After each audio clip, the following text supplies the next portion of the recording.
안녕하십니까, 홍철기입니다. 오늘은 2023년 7월 22일이고요. 오후 뉴스 시작하도록 하겠습니다. 한동훈 장관의 출마 여부에 대해서 설왕설래가 오고 가고 있습니다. 과연 한동훈 장관 출마할 것이냐, 출마하지 않을 것이냐. 한동훈 장관의 최근 발언을 보면요, 정치와 정책을 넘나듭니다. 민주당을 박살냅니다.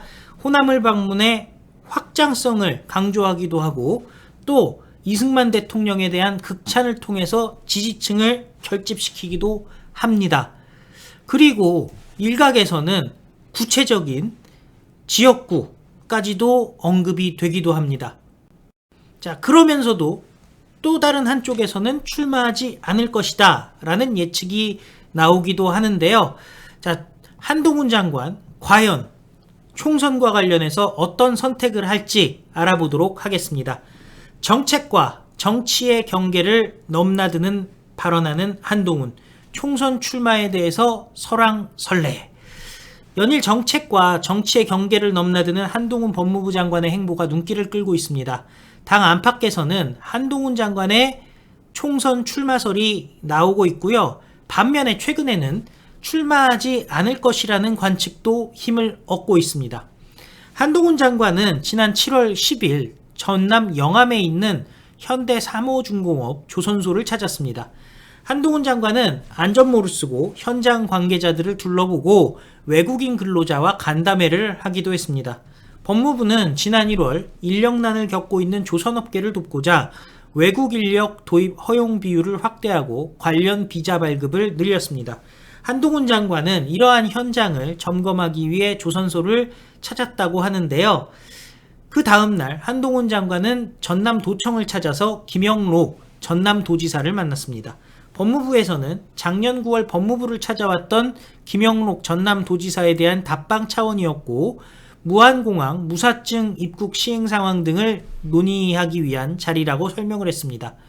그러니까 한동훈 장관, 어떻게 보면은 취약지역이라고 할 수 있는 전남을 방문해서 확장성을 상징하는 활동을 한 것 아니냐, 정치적인 해석을 하는 사람들도 나온 겁니다.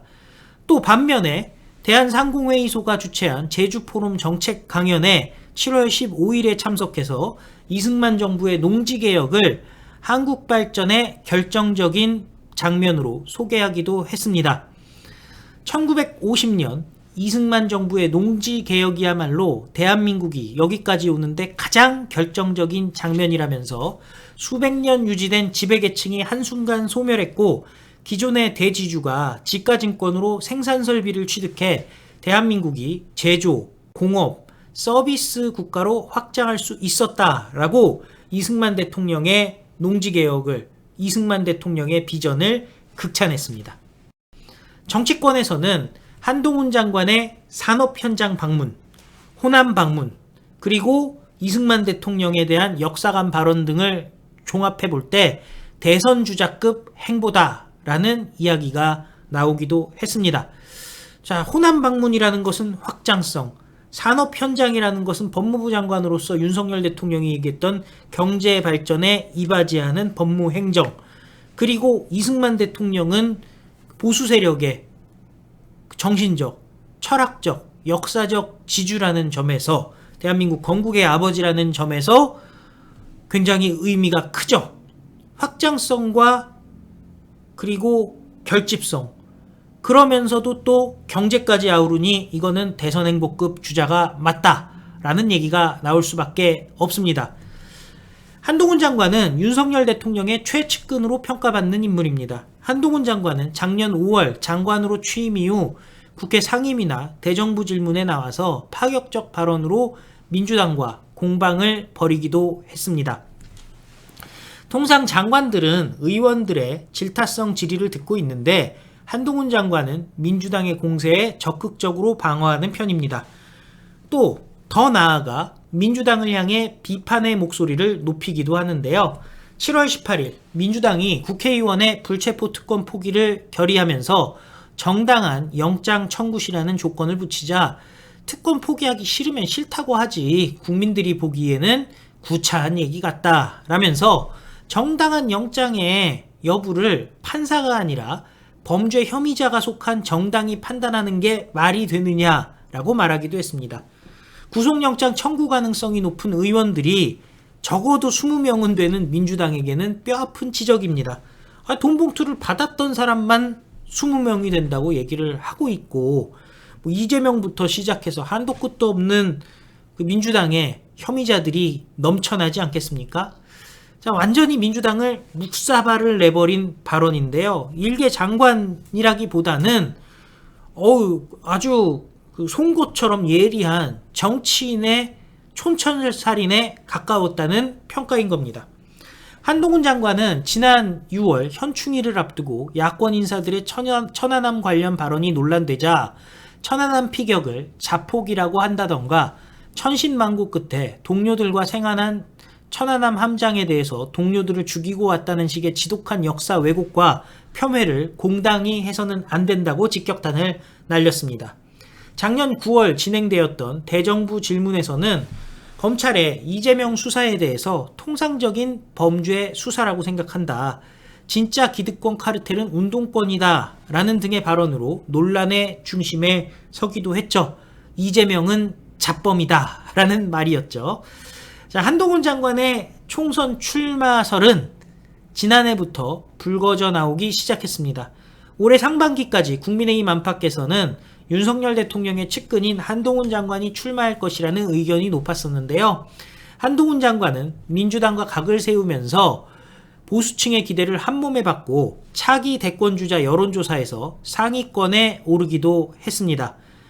일부 수도권 의원들은 한동훈 장관과 같은 인지도와 파급력이 있는 간판 인사가 나와야 수도권에 바람이 불 수 있다라고 주장하고 있는데요.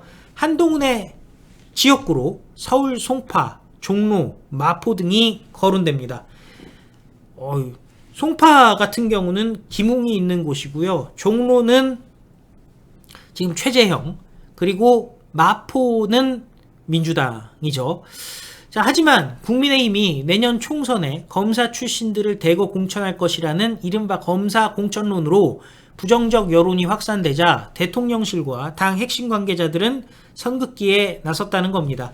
당 핵심 관계자는 이렇게 얘기합니다. 대통령은 내년 총선에서 이기기 위해 최선을 다할 것이라면서 대통령뿐만 아니라 우리 모두 공천을 잘못하면 선거에 진다는 걸 알고 있기 때문에 절대 무리한 공천은 없다라고 설명했습니다. 또 다른 핵심 관계자는 언론에서 뇌피셜로 한동훈 장관의 마포설을 운운하는데 일일이 대답할 필요가 없습니다. 한동훈 장관도 본인이 결정할 수 있는 게 아니고 다 당 승리를 위해 결정을 내려야 되는 겁니다. 라고 얘기했습니다. 결국 한동훈 장관의 총선 출마는 대통령의 의중에 달려있다는 건데요. 최근에는 한동훈 장관이 출마하지 않을 것이라는 전망도 힘을 얻고 있습니다. 한 관계자는 한동훈 장관이 내년 총선에 출마를 안 하고 장관직을 조금 더 하다가 재보궐이나 다른 선택지를 선택한다는 이야기가 돌고 있다라는 얘기도 나오고 있고요. 또 7월 14일 제주에서 총선 출마설에 대해 한 장관은 법무부 장관으로서 지금 제가 하고 있는 일을 더 열심히 선의를 가지고 할 수 있도록 하루하루 노력하겠습니다. 라고 얘기했습니다. 이어서 어렸을 때부터 누가 뭐 하고 싶냐고 물으면 되고 싶은 게 없었습니다. 그런데 지금은 하고 싶은 일이 많습니다. 법무부 장관 일을 하고 있고 이 일에 최선을 다해 잘하고 싶습니다. 그 과정에서 제가 뭘 해야 하는 게 뭐가 중요하겠습니까? 라고 덧붙였습니다. 출마설 자체는 부정하지 않은 것으로 해석되는데요. 결국 윤석열 대통령과 한동훈 장관의 결단에 따라서 정치적 행보가 결정될 것으로 보인다는 겁니다. 어떤 결정을 내리던 중요한 것은 한동훈 장관과 윤석열 대통령이 승리의 길로 갈 최선의 선택을 할 것이라고 우리가 믿는 겁니다. 그 좌파 평론가들, 분탕 세력들이 이런저런 얘기하는 거에는 귀 기울일 필요가 없겠죠. 우리는 나라를 바로 세워가는, 앞으로 그 문재인 5년 동안 주사파에 의해 무너졌던 나라를 바로 세우겠다는 윤석열 대통령의 비전과 철학에 따라서 대한민국 바로 세우는데 최선의 선택, 전략이 필요한 때라고 생각합니다. 시청해주셔서 감사드리고 또 필요한 뉴스 여러분들께 다시 찾아뵙도록 하겠습니다. 다 같이 외치겠습니다. 우리는 승리합니다. 감사합니다. 안녕히 계십시오.